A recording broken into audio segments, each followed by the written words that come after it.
Niyakhumbula sikhuluma ngendaba kaKurt Matlala ukuthi Kurt njengoba athathwe wayiswa ebhongweni, uTumente kanjani nakumele ete e-court.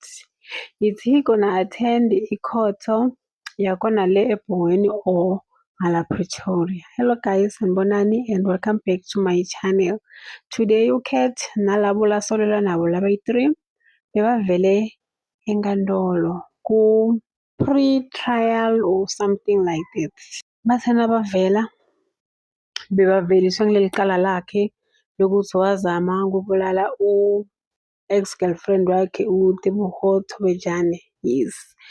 And then labaningi batotibute ukuthi kanti mfati wakhe ungena kanjani kulesigaxa lesingaka. Ungena so it is alleged ukuthi Kurt wasenda imali from Kurt wasenda imali wasendela umfati wakhe. After lapho wasendela umfati wakhe wasendela daughter walo hitman. So i-account yemfati waKurt ibe ngu-middleman, ibe ngumahlanganisa ukuthi leya Nkabi kube ngiyo lethola le mali. So bebathi balahlisa umkhondo, kazi umkhondo awulahlisekanga, uvele nje wabamba khona.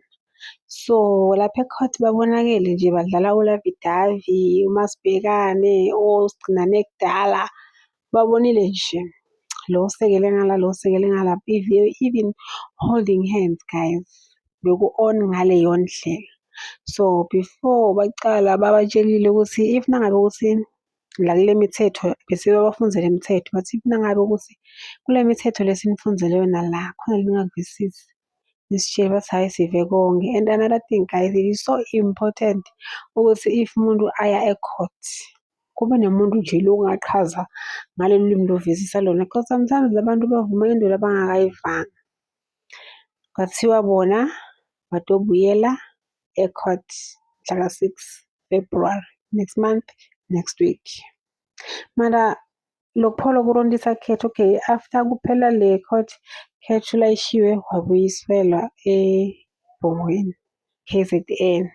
And mhlaka 6 futhi kuyophinde futhi atransportwe alethwe lapha. Hawa guys, kanti state sinale mali engaka vele yokuzwisa abantu barondise. So ukuthi kuliqiniso ukuthi when it comes to iboshwa imali ikhona eMzansi, but when it comes to ilethe ifaka imfundo imali ayikho.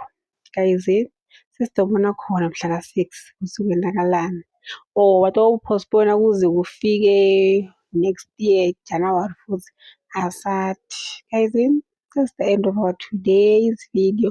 Please like, comment and subscribe. Ndonibona ku video elandelayo. Bye.